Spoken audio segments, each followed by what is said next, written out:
Yo, what's going on, everybody? It is 1 p.m. here in Crystal Lake, Illinois. That means it's time for another live stream. Today is Monday, January 9th, 2023. We are in the future in 2023. I'm feeling a little bit disoriented. Not disoriented, but like kind of out of sorts because I had a really crazy morning. But I'm here now. I've got a package from that place where I order packages from sometimes. And we'll take a look. I think I remember what's in here, but sometimes it just, I forget. So let's see what's in here together. But before I get too much into that, let's say hi to everyone listening to the podcast, the audio only version. Hopefully you guys are having a good run. I just got back from my run, like literally just got back. I had to rush back to get here on time, slam some food down, and then now I'm back here with some coffee for the afternoon. But I had a nice 10 miles exploring around McHenry County. Went somewhere where I haven't been before. Just kind of ran around. I followed a bike path to just see where it goes. It's pretty interesting. Hopefully you're having a lot of fun out there too, exploring new places or reconnecting with some familiar ones. All right. Also, let's say hi to everyone watching this on YouTube later, but not live. Welcome to you guys as well. Hopefully you had a nice day. Hopefully it wasn't too bad. It's the last full week. Next week for a lot of us will be a holiday week. So Monday we'll have off next week. So just kind of make it through the end of this week. Then we got Houston Marathon this weekend. Should be a lot of fun. And then day off on Monday. So there we go. All right. Let's see who we have in the chat here. Frank says, is the rule for a road race place the first break the plane to finish line or the first to get picked up by the sensor if you have both video and center? Oh,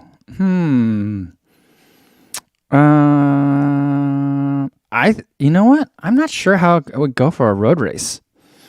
Is it the first to break the tape? Because they don't normally have, I think it would probably go by chip. Don't you think?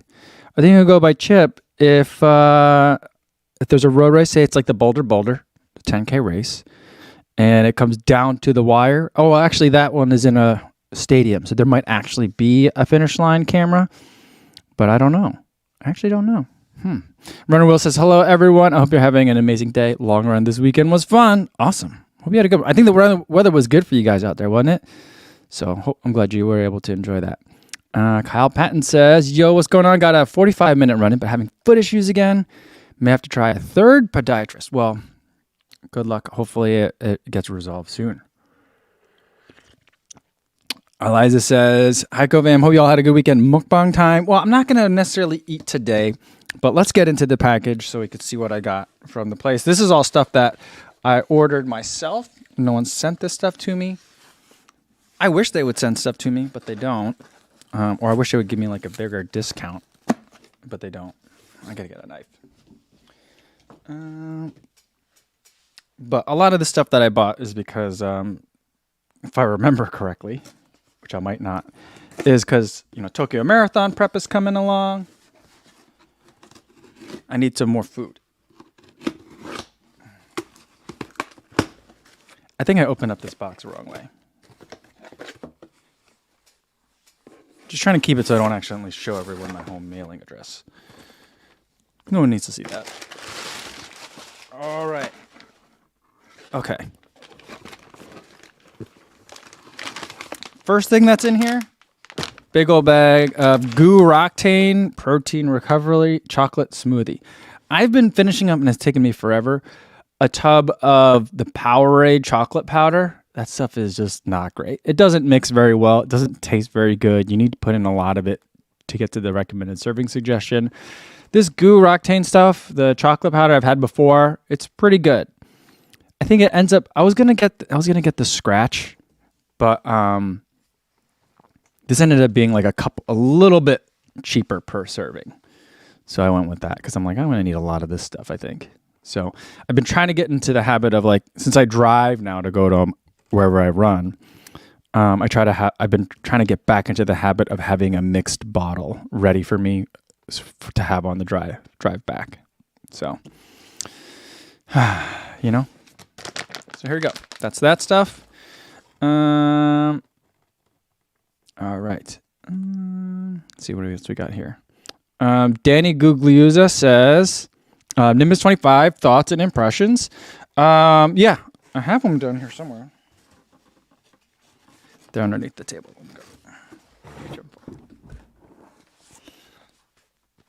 I took him out for a run yesterday, 10-miler yesterday. It was really nice. I just felt like I could have kept going. It was one. I mean, the weather was really good. My body was feeling good. Although I started out the road with my heel bothering me a little bit, just feeling a little tender. But I did 10 miles in these yesterday, and I felt like I just could have kept on going. It is much better than last year's Nimbus, which I liked, except for the fact that the gel bothered me. There's still a little bit of gel in here. There's not a lot, but there's enough for it to, you can feel the difference. It doesn't feel like an extra plush Nova Blast. It feels like a really nice updated Nimbus, but there's still like a level of like firmness and stability to it.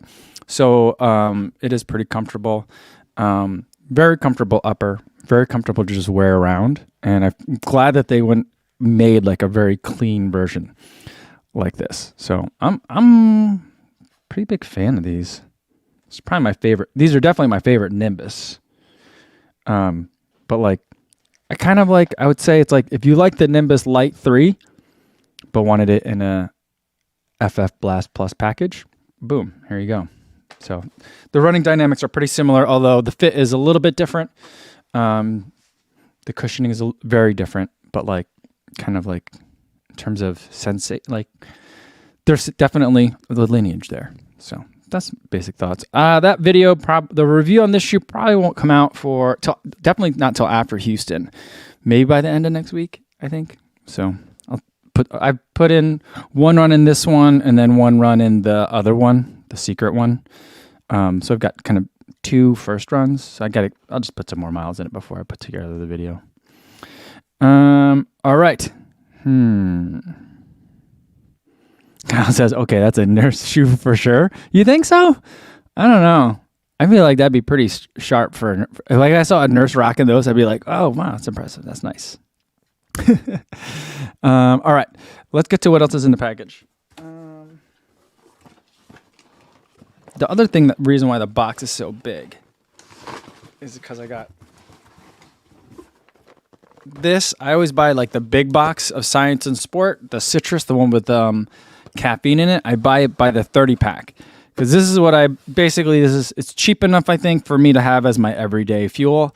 I have a race fuel that I prefer even more than this, but as far as like, stuff that I want to have like that tastes good, especially in the winter when I don't really want to carry water on my person, these are the ones that I tend to enjoy. So that's the next one. Eric says, I've yet to try the Science and Sport. Is it good, Matt? I really like it. It's very liquidy. So it's almost kind of like carrying a little pouch of water along, or like sport drink along.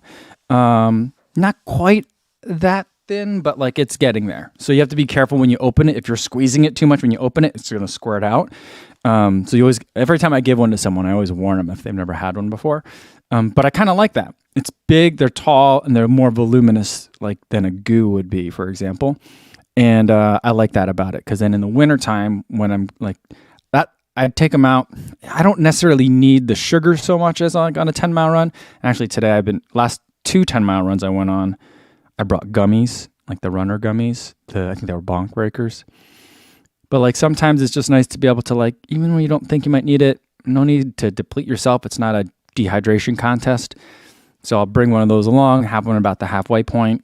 You get a little bit of liquid, a little bit of sugar. It's nice to have it in. So I'm a big fan of the Science of Sport, especially because the price is pretty good too. It's more than like $1 a serving, I want to say, but it's way less expensive than the last thing that's in this box, which is I bought Morton. I bought the mix dozen pack. So on the feed, they let you buy it. You could buy like a dozen, which is the box, right? The $50 box. But they also let you buy a mixed box, in air quotes, where it's 6 regular and 6 calf. Otherwise, you have to pick 12 and 12. I just feel like that's a lot of those to buy at once. So I like to buy the mix of 6. But really, I just feel like they're buying them in bulk and then just like throwing them in a box. Because look at how it comes in here. They're just like throwing a bunch of gels in a box. So like someone that works in the warehouse like Noah Draddy. Noah Draddy still works at the feed, right? Does he not work there? No, he works somewhere else now. Does Sydney still work there? Does Dr. Josh still work there? I don't know. I feel like all the Boulder like elites like have part-time jobs at this place, and I feel like they're just there, and then you get 6 out of a big bin and just like throw them in the box.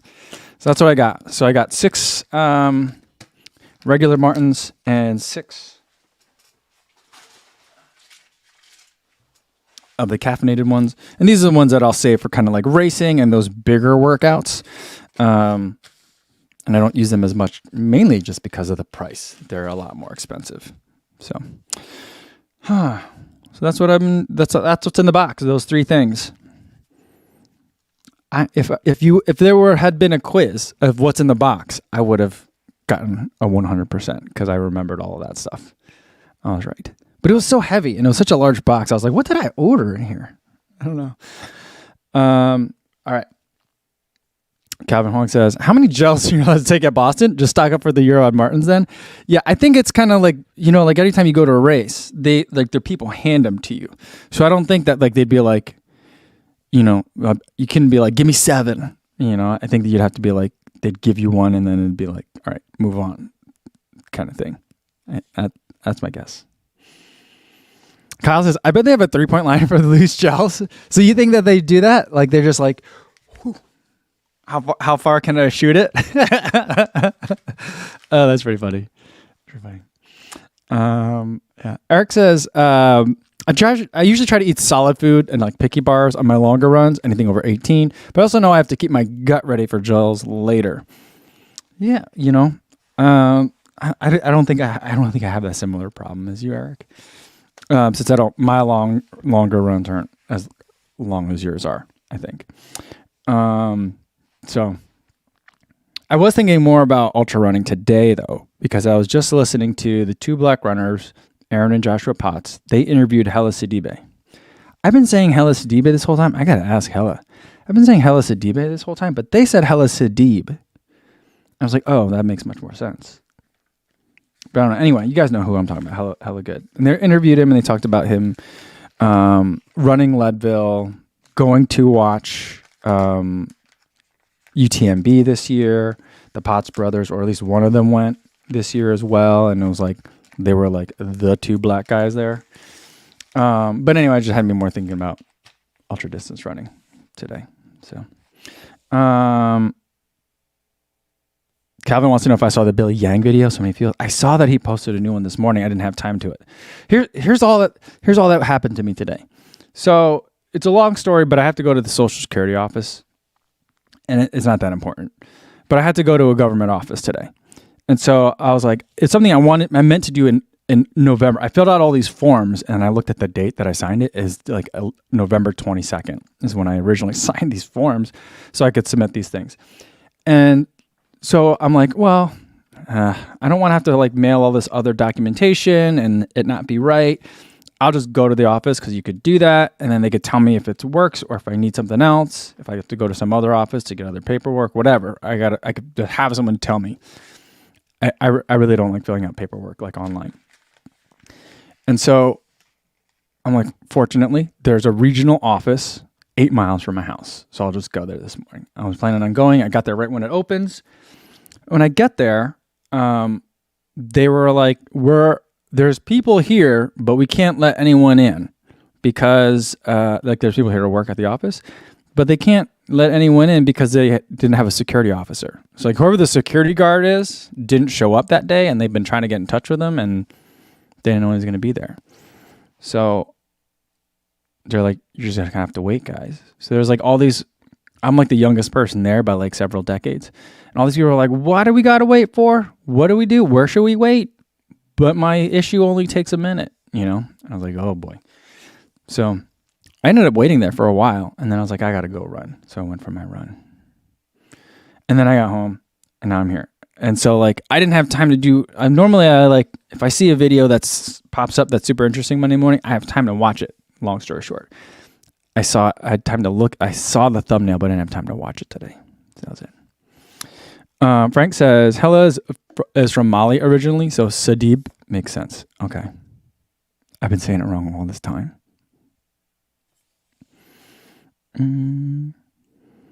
Eric says about going back to the Science and Sport. There's 150 milligrams of caffeine in Science and Sport. Geez, better stay away from those unless I'm 2 to 3 miles from the finish.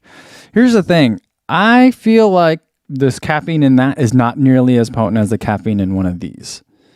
The Gel 100s, Cap 100s from Martin. I think part of it is the delivery mechanism. I just think that like the stuff that's in Martin just hits you fast.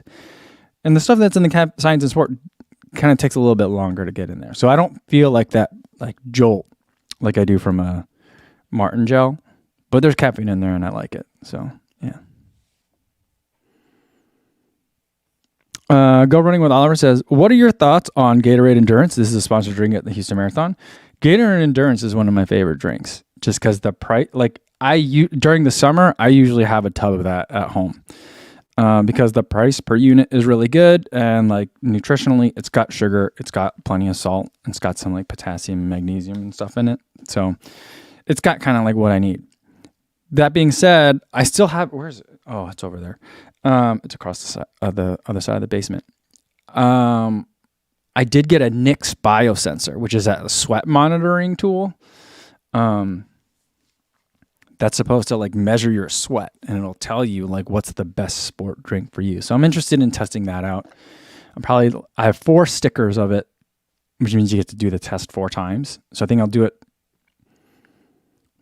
twice to see what it says in terms of recommendation and then get that recommended drink and see what it says about. I don't think it's my sweat.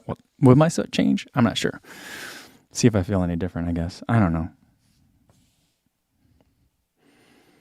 But yeah, overall, I like the taste is nice. It's everywhere. It's easy to get at just like even at the grocery store sometimes.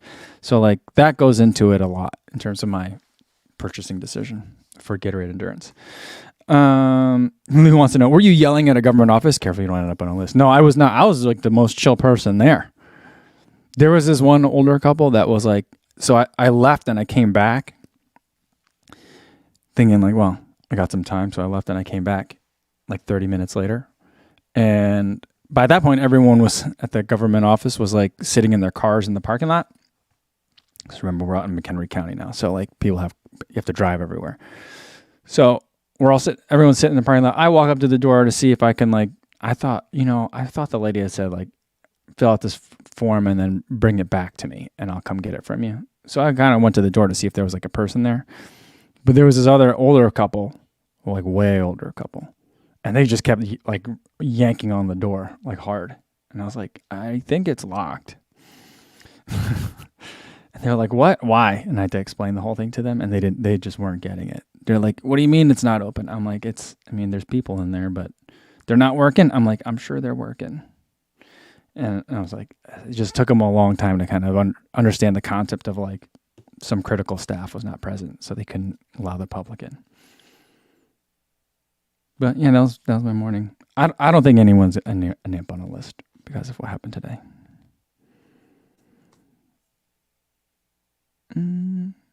Jody Beck says the sweat test would be interesting if the results change by type of run.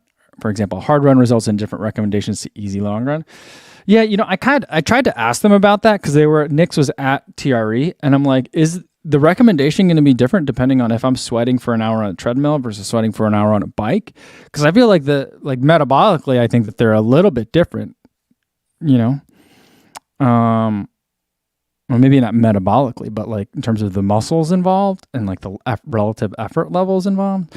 And so they were like, you could try it. And I was like, okay, that's not very reassuring. They gave me a more detailed answer than that, but that's kind of the takeaway. I was like, it's worth investigating to see if it's different for you. So like we'll see what happens with the Nix biosensor. Maybe I'll do 2 of them on the run and 2 of them on the bike. That's probably a better way because I got 4 stickers or like test patches. I don't know what they call them.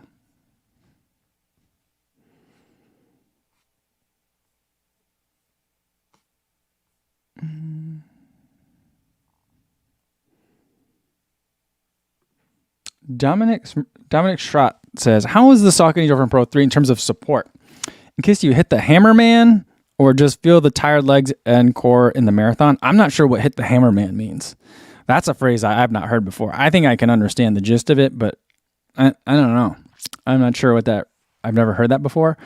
But I think that the Endorphin Pro 3, if you are someone whose ankles cave in at the arches, or like your foot caves in at the arches, then I think that the Saucony Endorphin 3 will let you know when your foot strike is getting sloppy.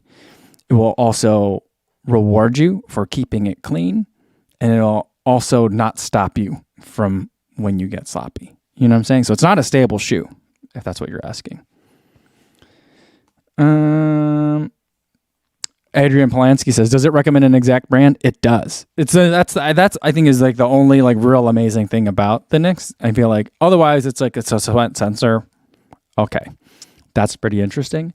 It could maybe say like, oh, you're being a heavy sweater or a light sweater doesn't matter. What really matters is like how much salt do you lose in your sweat, you know? So like I guess you can in theory not sweat that much, but if it's very salty, you might need to replenish with something more salty. But I didn't know this until I went to Thierry and saw the demo. After your run, it'll tell you like, oh, Element's really good for you because Element has a lot more potassium or something, or Scratch is really good for you because it has a higher amount of sugar, you know? So it'll tell you, it'll say like you should drink XYZ when you're done. Eric says, I wish they'd add a little salt to the regular Martins. That's their biggest problem for me. Have to keep a salty beverage mix when I use them.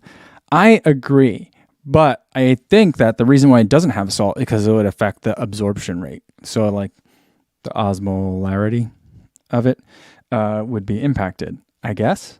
That's my understanding. I mean, that's the only thing I can think of, because I find that a problem too. So originally when I started running with Martins, I would do 4 Martin gels and 2 other ones, usually Humachia Pluses, because those are some of the saltier gels that you can get. And then I would also assume that I was going to get some salt from like the Gatorade Endurance or whatever sport drinks on the course too. So that's kind of like how I've always been balancing it now. Now I'm just like, well, let's go with 6 Martins because I need more jet fuel, and I'll just try to get more salt from the drink on the course. So just take drinks more often, you know? Calvin Hong says, hey, Cody, do you know the YouTuber Cody Ko? He started a fitness channel this past year. Cody Trains. It's been pretty entertaining watching his unfiltered diaries on his progress. I'm familiar with Cody Ko. I've seen his marathon. He did a video about doing a marathon. I'm pretty sure that his video about doing a marathon got more views than I think all the other running YouTubers combined last year. Just because he has a giant audience. He's got like over 1 million subscribers, right? So, and it was a really good video too.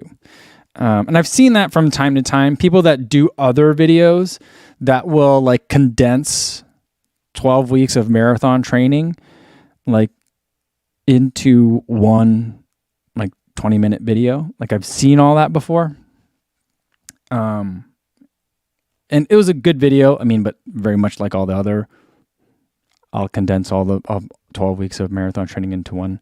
And it's part motivational video, part like watch me struggle video, part success story, inspiration video, you know? So it's a lot of those things. But his was pretty entertaining. But like, I'm not a regular Cody Ko watcher, I'll have to say. And there's no relation. If you saw him, you would be like, yeah, they're not related. But yeah, where did he get his start from? What was he was not related to not related, but I mean like he wasn't working with Mr. Beast, was he? He started out working with someone on someone else's team, right? Anyone? I don't know. I forget. Yeah, Steven76 says any relations? No. Not at all. Oh yeah. Daniel says he was on Vine. That's where I saw him from. Yeah, I was watching. I've gotten into this really weird rabbit hole of YouTube videos, and now all that YouTube feeds me is like all these like Cody Ko kind of like everything is a scam or exposing everything on YouTube by all these guys who have lots of life experience at the age of 20 something. I mean, they've lived an entire lifetime really in terms of like their lives on social media. So I'm not trying to discount that, or I'm not saying that they're not entertaining videos, but it's just kind of like weird that they're like the old sages and they're like 24, 25. But yeah, it's an interesting like little different opposite end of YouTube that I've been on lately. And like my YouTube homepage feed is like very little running content, and I'm like, what have I been doing? Daniel M says he was a diver at Duke. Oh, okay. Yeah, I mean, he was able to ramp up for a marathon relatively quickly. I don't remember what his time was, but it's not like he like had to, pull himself over the finish line. I think he did a pretty good job. Calvin says, I rarely watch him but knew of him, but his fitness channel focused on the triathlon events has been funny, but also vulnerable and honest. Well, that's cool. I might have to, I didn't realize that there was a separate fitness channel. Should we make a Kofuzi fitness channel? I don't know. I really feel like that as much as YouTube is kind of like trying to reduce the amount of like second channels and third channels, I still think the algorithm is tweaked for promoting, like, if you are a very narrow kind of channel and make one kind of video, then you grow faster, which is kind of annoying, I guess. But I don't know, maybe it's not. Jay-Z says call it co-fitness. Co-fitness. Okay. Yeah, you'd have to put like a accent on this, or I don't know. That would be confusing too. Like Kofuzi, but co-fitness. I get it. Takes a second.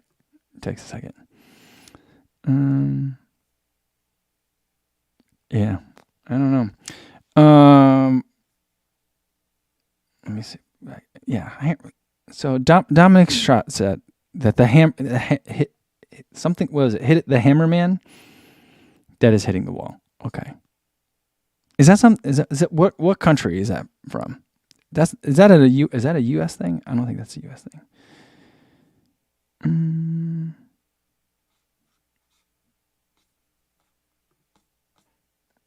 That's what I thought it meant. And I feel like a lot of people figured that out too, but yeah.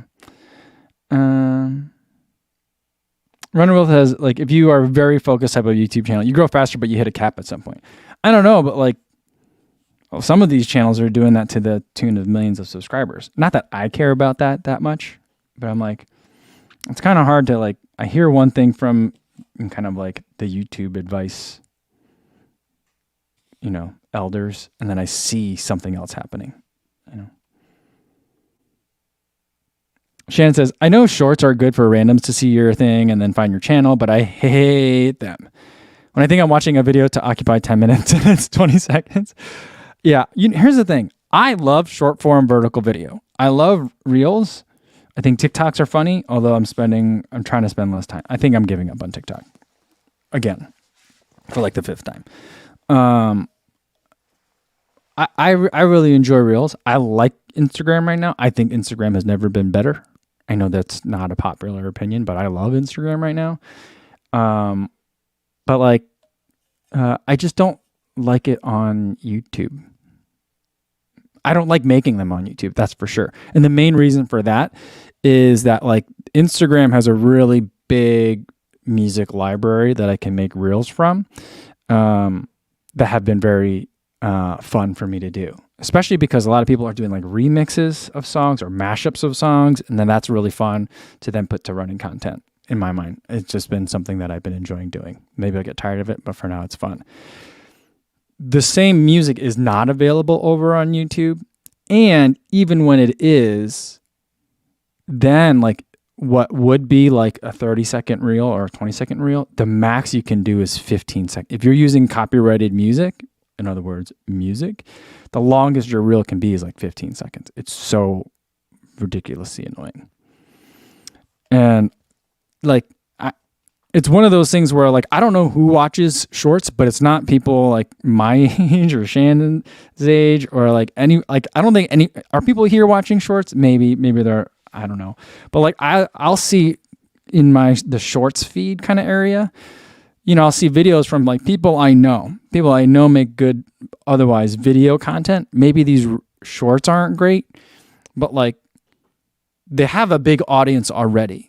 So like YouTube should be like at least testing out showing the shorts to people, but it's not even like showing the shorts to people that are subscribed to that channel. So like I don't know how YouTube is deciding how to distribute shorts, because if I see like a short from Believe in the Run and it has like 1,000 views, that doesn't make sense. That there's no reason why, when the same exact content from Believe in the Run on Instagram has 80,000 views. You know what I mean? So like something is really wrong.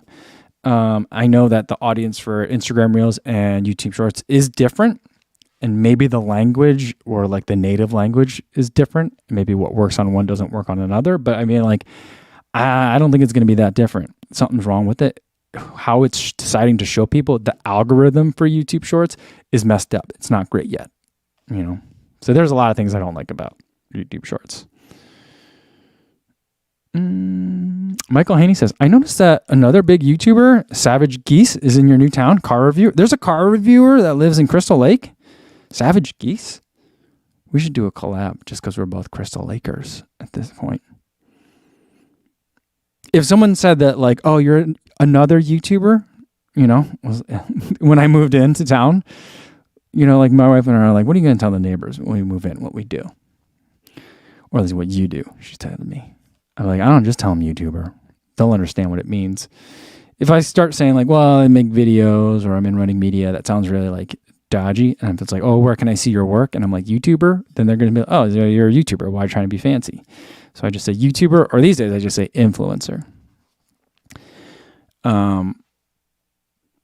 But imagine if I say that, like I go to like a kids sport function and I'm like, yeah, I make YouTube videos. And they're like, oh, you too? Jimmy's dad makes YouTube reviews. He makes YouTube videos too. That'd be amazing. I'd be like, what? No way. What kind of videos do you make? So maybe I'll have to check that out. I'll have to find Savage Geese. Savage Geese. I don't think I've seen that many. I've seen nice cars in the neighborhood for sure, you know, but like, I see a lot of just regular cars. I'm trying to think. The only cars that I see that are like heavily modded or that I could think being a YouTuber's car are the ones that are like super elevated trucks. But if it's a car reviewer, that person probably isn't like modding. Maybe they are, but I don't know. I'll have to check them out. Savage Geese. I'll check them out.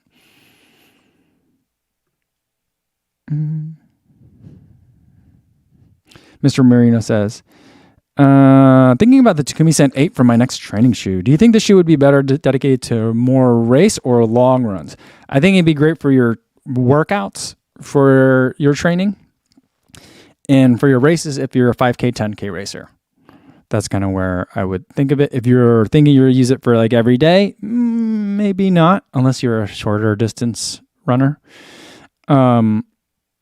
Just because there's better options at like easy long runs. But if you're thinking, my ideal like thing that I like doing, there's a lot of workouts I like in the Takumi Sen. Mile repeats, threshold pace, 800 meter repeats, 5K pace. So like anything from VO2 max work to marathon workouts or half marathon workouts. Like a marathoner's workout, like an 18-mile run with some miles at marathon pace might be a lot for the shoe just because it's not that tall. There's not as much cushion. That's how I think about it. Luke Klein wants to know, who has 1 million subs in the running community? In the running community, I would say no one yet that I know of. Hella has like 200,000, right? Sage is at like, I don't know the current numbers. I don't like routinely keep track, but I think last time I noticed Sage was at like 200. Is he at 200? 160, 200? Seth is at like, is he close to 200,000? He's been growing like crazy. It's been great. But I would say that like, who are the 1 million subscriber channels that run? Ryan Trahan started out as a running YouTuber. So I would say that he'd be the biggest running YouTuber, if you want to call. Oh, he doesn't make really running content anymore, but he started out that way. He and like Emma Abrahamson, I think, started channels at I think Ryan might have been a little bit ahead of her in terms of when they started their channels, but I think they knew each other since back then. I don't think Ryan ran at Oregon, but he ran in college. He's a really fast runner. But he switched to general YouTube content and now he's like one of the biggest channels on the platform. So a good move, I guess. There was a long while though where like every single video he made was like a reaction video, and I'm like, what the heck is this? Where's the running content? And I think that's also around the time when, what's his name? He went to North Carolina. No, he was at Wake Forest. Zach Levitt. He was making a running channel, and then like it became a not running channel for a while, like right after he signed a deal with Hoka. I don't know how many subs that guy has anymore. And then Hoka dropped him because he wasn't making running videos anymore. And now he's trying to kind of make some running videos again, but I'm not sure where his mind is at. I don't know him at all. We've messaged a couple times, like when he was coming in Chicago. I think he was like, he sent out a couple of feelers, and I was like, sure. And I think he was like, I don't know, if I was supposed to do more of the heavy lift on that or what, but there was never any follow up, and so we never ended up connecting on that one. Who else? I can't think of who else would be really, really big. I mean, I don't know how big Ginger Runner's channel is. It's got to be close to 200,000 at this point, right? I don't know if Billy Yang makes enough videos to be over 200,000. I don't know how big his channel is. But yeah, that's where kind of like I would think those would be like the biggest ones. How big is Bear perform, like Nick Bear's channel? I saw that he named a new CEO or something like that. That's another thumbnail I saw this morning, but didn't get to watch the video for. Yeah, he's an interesting guy. But that his channel's got to be close to like, is he at like 500,000? I don't know. Who knows? Does anyone know? Frank says Billy Yang is at 117. Yeah. Daniel M says looks like Levitt hasn't posted in a year. Oh man.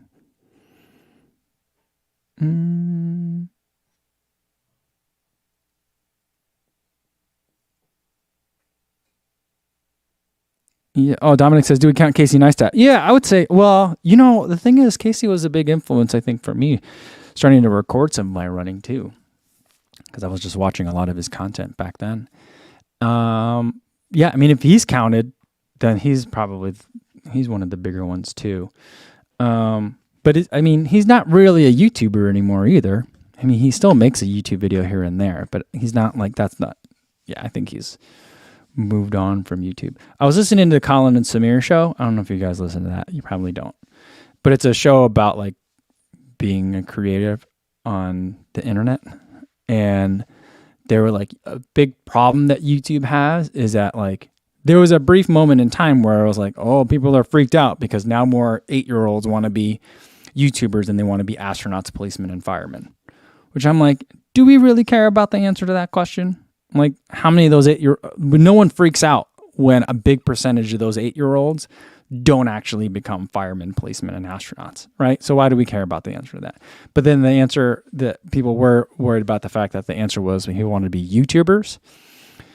But Colin and Samir were saying like, what's interesting now is that like people now want to be a YouTuber until they can become something else. And that's a problem for YouTube. Like it's a stepping stone to bigger fame rather than like the end goal. Although they were also acknowledging that like all these short form content people, TikTokers, people that are big on Instagram Reels, like they're realizing like the way to make a sustainable business is you have to become long form. You got to become a YouTuber, which I'm like, well, that validates some of my decisions, but I guess I don't really care. But it's interesting.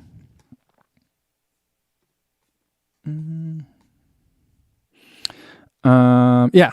So, how many does Rich Roll have? Is Rich Roll over 1 million subscribers? I mean, he's on a different level. It's a good question. Yeah, Daniel F says Ginger Runner is up there for sure.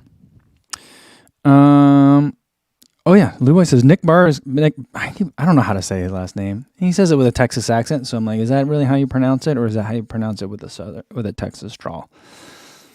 I don't know. Nick Bear, like I'm going to say just bear, like a bear, the bear, the animal. He's close to 900,000. That's good for him. Frank says it's 886. That's so many subscribers. Mrs. CMR80 was asking about Jamie.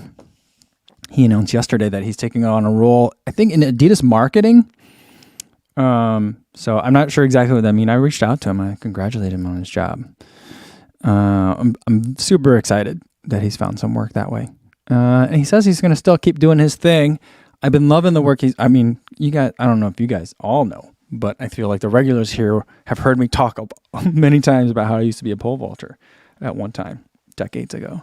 And so I've been loving watching all the pole vault content that he's been putting out. It's been really good.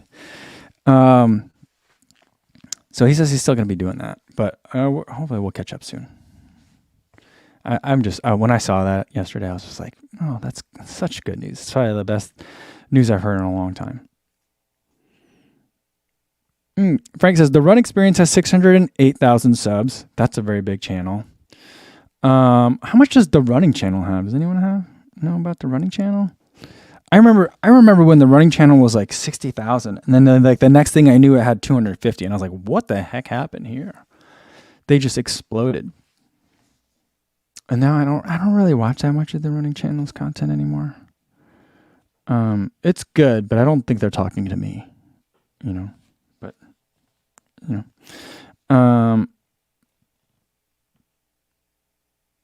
Lou Boy says that Nick said he's going to do the Last Man Standing ultra marathon. Is that a big race? I don't know much about the ultra marathon scene. Is the Last Man Standing the one? Is that the one where they do yards, where they keep running until someone stops, until everyone stops except for the last person, and only one person? Is that the one where only one person finishes and everyone else is a DNF? I think that's that. Is that one? No. Oh, I'm confusing with another one. I don't know.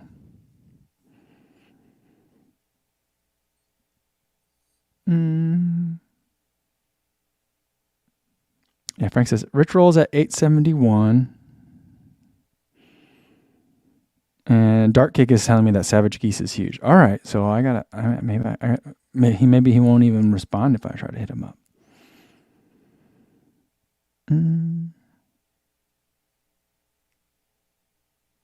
Jody Beck says, it surprises me that running channels don't do better considering how many people are runners, especially within the parkrun community. I hear what you're saying, Jody, but sometimes it does not surprise me at all. Think about maybe you don't know this, but like anytime I make a video about a running watch or I make a video about like an expensive shoe, I get a big flood of comments of like, I don't know what you need a watch for. You should just know your pace by feel. I can run a 72-second 400 or a 76-second 400 within a couple of tenths of a second. And I'm like, well, that's great for you because you're very well trained, But like, most of us aren't. That's why we want a GPS watch. So I feel like there's a very strong anti-technology sentiment in a big portion of the running community too. So I feel like the fact that they're not on YouTube looking for stuff doesn't surprise me that much. The fact that I think that a lot of running retail is still very like anti, like running influencer, running social media, because it takes away from their ability to sell to their customers instead of like figuring out how can we better communicate with our customers, I think is another kind of like symptom of that same like kind of like anti-technology, we like doing the things that the way we do aspect that I think is very heavily ingrained in running. It's not necessarily I don't think running is a sport that loves to embrace innovation. Think about how much flack the 4% shoe got. As much as everyone's like, oh, if you're going to race, you're going to get the Alpha Fly or you're going to get the Vaporfly. As much as people think that now, think about how much rancor there was when the 4% first came out. So it's just like, it's going to take some time.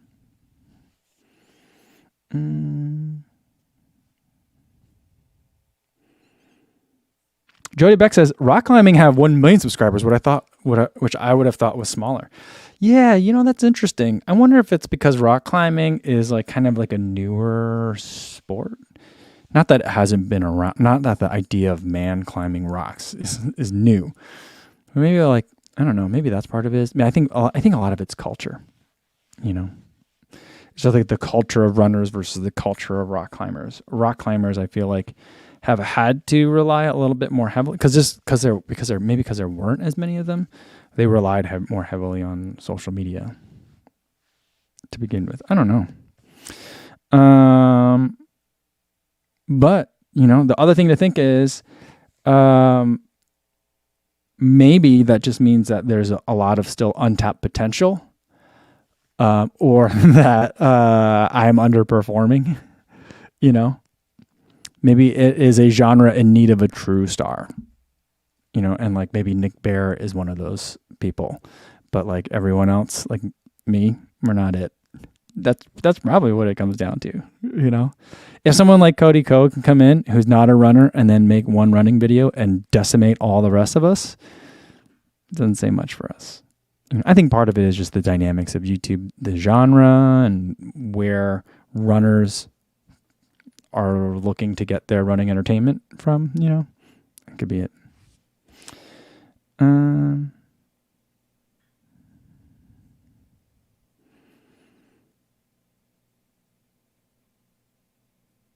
New Benjamin says, every post about high stack plated shoes still seems to draw out a certain type of old dude that has nothing nice to say.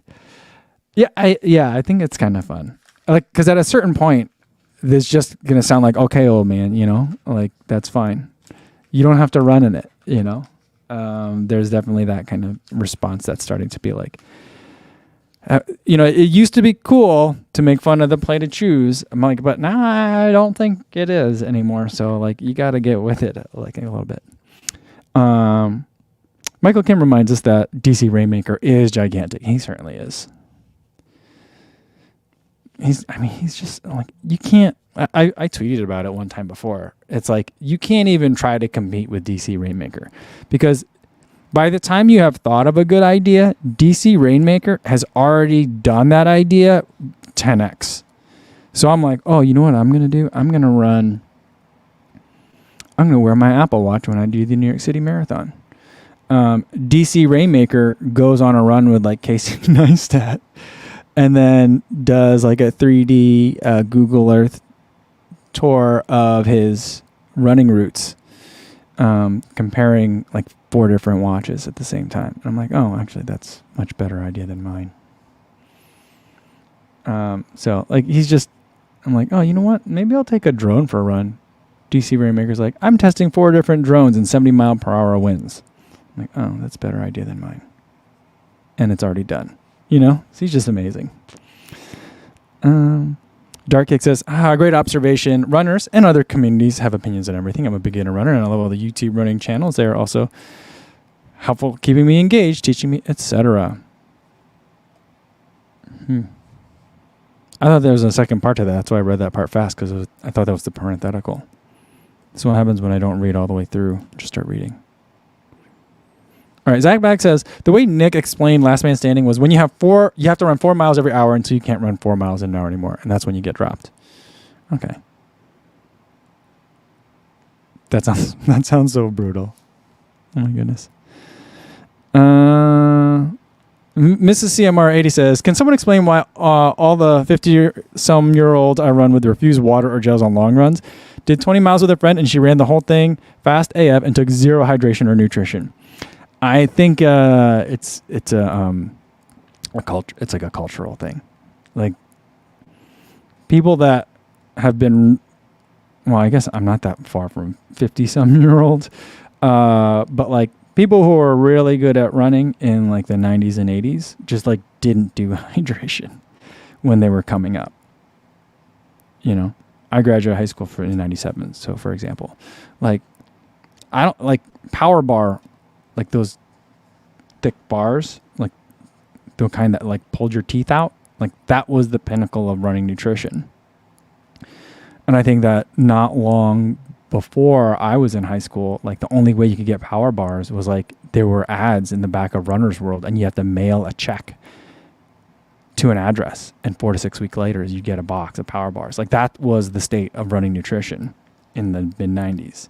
So if you're a certain age, like you just didn't do any of that stuff. And it was like this weird, kind of like how I grew up in a time where like not sleeping and just being a workaholic is like a sign of strength. and not like lunacy. It's a sign of dedication. Like I think for people that are a little bit older than me, like that are runners, like taking the gels and liquids is, I don't know, a sign of weakness or something like that. But it's not super crazy. It's crazy, but it's not that anachronistic, because remember the first Breaking 2 project? Who was it? It wasn't Elisa, it wasn't what was his name? I forget his name. Not the Boston Marathon winner, and not Kipchoge. It was the other guy. They were like, he never takes any hydration. If we just give him a hydration during a marathon, he should be able to break 2 hours. I forget the other 2 guys' names. Lalila Desisa, Eliud Kipchoge, and the third guy. The third guy like never took any hydration. I think that's just what it is.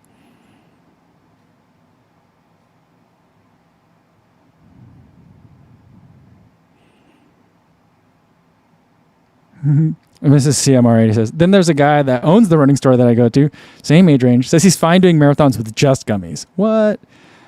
Yeah, I mean, I think that there's definitely some people that can train themselves to do that, but I just feel like, sure, you can, but why? If you don't have to, why? I also feel like it's weird that like a running store owner would be that way. I feel like the running store owner would be like, no, you need to come in here every week and buy more running hydration products and running nutrition products. That's what you need to run well. That's what I would do if I owned a running store.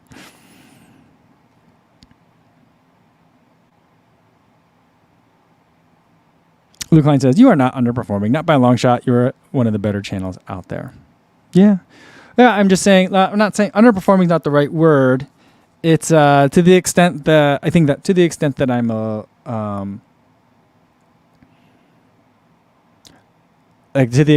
I am a notable voice in the running YouTube community, it says less about my success or my capabilities and less about the fact that there aren't enough voices here. I feel like I'm cream that's rising to the top, but there's creamier cream that's just not here yet. I don't know. Does that make sense? I don't know if I'm making any sense at all at this point. If anything, I think I'm overperforming or I'm over-indexing. The way I think of it is there aren't enough people making running YouTube videos. And in the absence of like rigorous competition, like I am rising to the top. But I think that like if there were, I think, for example, like the same ratio of people making running YouTube content to runners as are people making rock climbing content is to rock climbers, like those running YouTube channels would be like gigantic and huge. But those people aren't, well, they're here. I think we need to kind of figure out how to work the algorithms a little bit better and market ourselves a little bit better maybe. But the channels should be bigger, I think, compared to the number of total runners there are out there. I'm not sure how I'm saying it right. I don't mean to disrespect anyone else that's in this space either. But I'm just saying, like, yeah. The space is waiting for some like megastars. And I'm not it. That's what I'm saying. Leroy says, do you think running specific YouTubers need to start collaborating with influencers outside of the genre? That's something that I would love to do more of, because running brands are starting to reach out. I know On is not necessarily like the best example, but On has been working with someone that I've been following, Jakey Cho, another Korean American, I guess, influencer. And he's not a running channel, but his channel focuses a lot on food and culture. But On has been supporting him for a really long time. And I think that's kind of cool. And he's pretty huge on TikTok. He really exploded. I don't know. I mean, the thing is, like, I'm not that interested in growth for growth's sake. The way I see it, Lou Boys, is the more people come, the grumpier people, the grumpier the undertone of the group tends to be. Like the people that came here early, the people that are here now, I like everyone that's here. I don't need more people. I'm very happy with the people that are here. And so that kind of like, in one way, it limits my ambition, but I think it also helps me focus the content because I'm not chasing anything. Does that make sense? So like, I'm good. I'm good. Mark Peterson wants to know, this is a great question. Do you think there's a world record for marathon while wearing the Air Monarch? I don't know. Who do you think could do that? Who do you think should set, if let's say there isn't, or let's say it's like something very attainable for like a pro athlete to do. Let's say like the current world record for wearing an Air Monarch is easily takedownable by a pro runner today. Who do you think should be the one to do it? I really feel like that would be a beautiful Craig Engels debut marathon shoe. I would love to see that. Or if we could get, I don't feel like he has like, I don't feel like he's goofy like that, like Craig Engels could be, but I feel like Centrowitz would be really fun to see him run a race in Monarchs, but I just feel like that's not like really his vibe. But I'd love to see either of those two guys attempt a world record attempt, whatever the distance may be. They could do it on a track at a mile if that's what they want. But I think I'd like to see that. I was just thinking the other day when I saw him race at Worlds this summer, I became a Grant Fisher fan. So I'd like to see him do something fun, but I'm also just like, you focus on getting real, like actual world records, because he's still kind of more on the upside of his career, or the younger end of his career, I guess. Frank says that DC Rainmaker has 400,000. Yeah, see, that's just gigantic. Amazing. Sober Gum says, maybe it's a distinction without a difference, but I consider DC Rainmaker a tech YouTuber. Yeah, but he's more like endurance sports tech, if you want to get like really specific, you know what I mean? So it's not like he's reviewing phones, right? He's not reviewing TVs or graphics cards. That's kind of like more when I think about like a tech YouTuber. He's very specific in like the endurance sports space, which like the most confusing thing about it is that like he is really into multi-sport. So it's a lot of like swim, bike, run. And I feel like with the exception of a very, very small few channels, like the disparity between like big triathlete channels and small ones, there's a huge gap. So it's like very peculiar to me that he's like does swim, bike, run, although he doesn't like talk about training or races or anything. He does mainly focus on the technology of it, and yet he's still so big. Yeah.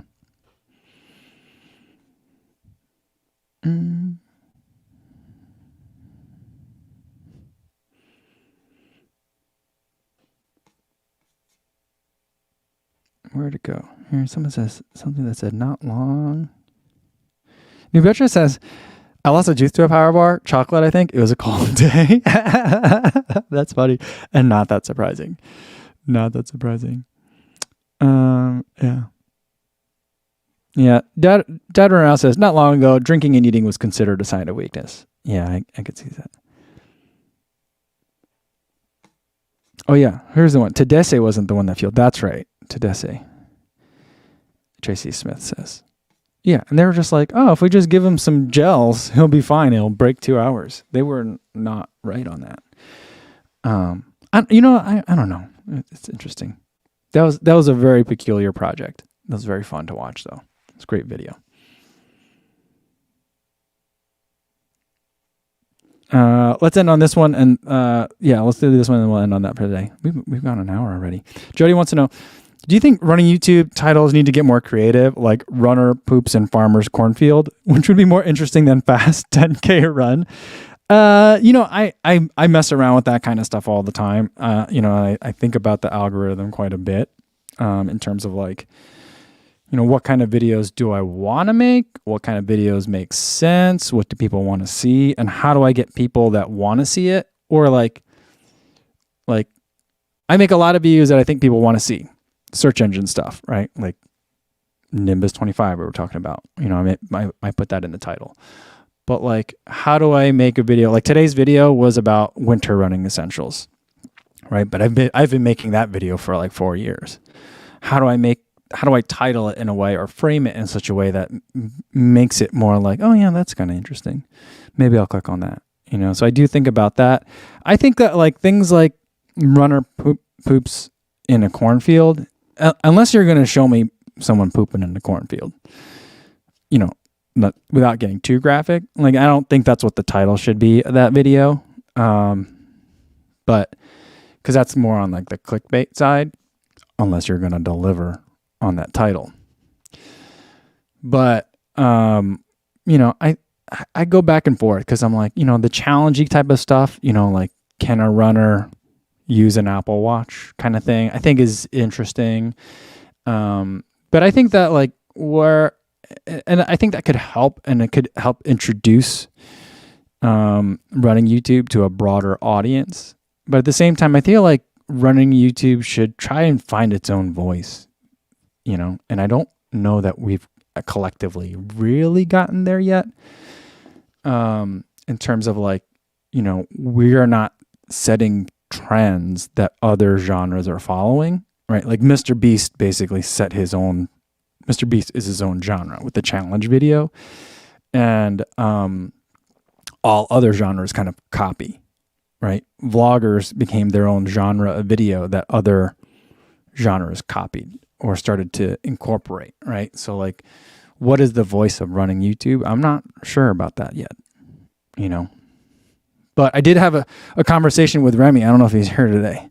Remy posted on his story a sign that I don't know if he got it on Etsy or what, but it's in a bathroom, and it says 5 stars. Would poop here again. Presumably it was something that someone hung up in their bathroom, and I was like, I need like 5 of those. I'm just start nailing them to trees all over the place. So maybe that would, because wait, who's that guy? Harry Runs. He has a video of like him. The thumbnail is him pooping. He's like him on a toilet in a censorship safe way. And that video was like the first running video that I remember seeing that had like over 1 million views, or was it 100,000? I don't know. But that was a video that like took off years ago. But yeah, so there, maybe we just need more poop jokes. I don't know. Good. Lots of food for thought. All right. That's going to be a great place to leave it for today. Tomorrow, no video, but we'll do another live stream. Maybe I'll have time to figure out a game, but I don't know. I got to go back to that government office and try to get that business taken care of again. So we'll see, but I'll be here. Hopefully you guys will be here too. And in the meantime, be safe out there, everybody. Thanks.